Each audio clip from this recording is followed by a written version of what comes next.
నిన్న జరిగినటువంటి శాసనసభలో నిండు సభలో ఒక శాసనసభ అంటే ఒక దేవాలయంతో సమానం. ఆ నిండు సభలో ఒక తెలంగాణ మహిళని ఒక ఎమ్మెల్యేగా 6 సార్లు గెలిచినటువంటి సబితా ఇంద్రారెడ్డి గారిని మన సీఎం గారు రేవంత్ రెడ్డి గారు ఒక ఆడపిల్లని అని చూడకుండా ఆడపిల్లని నమ్ముకుంటే మన జూబ్లీ హిల్స్ బస్టాండ్ అన్నాడు. అంటే ఒక తెలంగాణ మహిళల్ని తెలంగాణ ఒక ఎమ్మెల్యేని ఈ దారుణంగా హింసిస్తున్నాడంటే ఈ రేవంత్ రెడ్డి గారికి ఎంత పొగరు, ఎంత ఇది. ఒక మహిళ పట్ల అసభ్యంగా ప్రవర్తించిన రేవంత్ రెడ్డి వెంటనే బేషరతుగా సబితా ఇంద్రారెడ్డి గారికి క్షమాపణ చెప్పాలని చెప్పి ఈ తెలంగాణ రాష్ట్రం తరఫున కేటీఆర్ గారి వర్కింగ్ ప్రెసిడెంట్ గారి ఆదేశానుసారం ఈరోజు తెలంగాణ వ్యాప్తంగా మొత్తం నిరసన కార్యక్రమాలు చేపడుతున్నాము. జై తెలంగాణ, జై కేసీఆర్ సార్.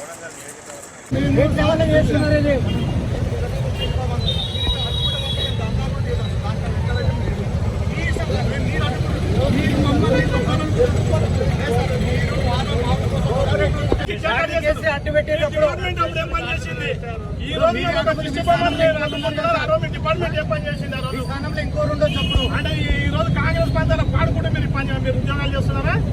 వాళ్ళ పంచాలు వాడతారా మీరు?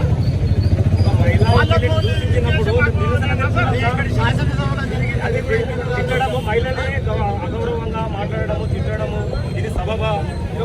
దానికి నిరసనగా మేము వ్యక్తం చేస్తున్నాము. చేసుకునేయండి మమ్మల్ని స్వేచ్ఛగా.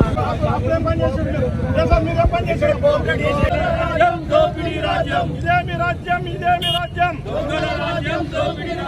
రేవంత్ రెడ్డి, రేవంత్ రెడ్డి, రేవంత్ రెడ్డి, కేసీఆర్ గారి నాయకత్వం, కేసీఆర్ గారి నాయకత్వం, కేసీఆర్ గారి నాయకత్వం, కేసీఆర్ గారి నాయకత్వం,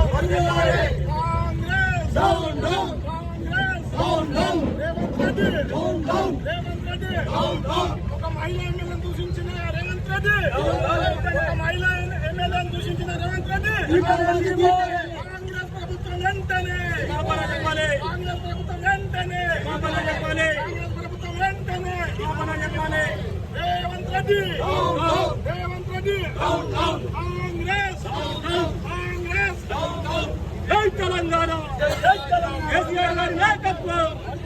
మహిళా ఎమ్మెల్యేను ఇదేమి రాజ్యం, దొంగల రాజ్యం, దోపిడీ రాజ్యం, ఇదేమి రాజ్యం, ఇదేమి రాజ్యం, దొంగల రాజ్యం, దోపిడీ రాజ్యం, దోపిడీ రాజ్యం, దొంగల రాజ్యం. రేవంత్ రెడ్డి దూషించాలి.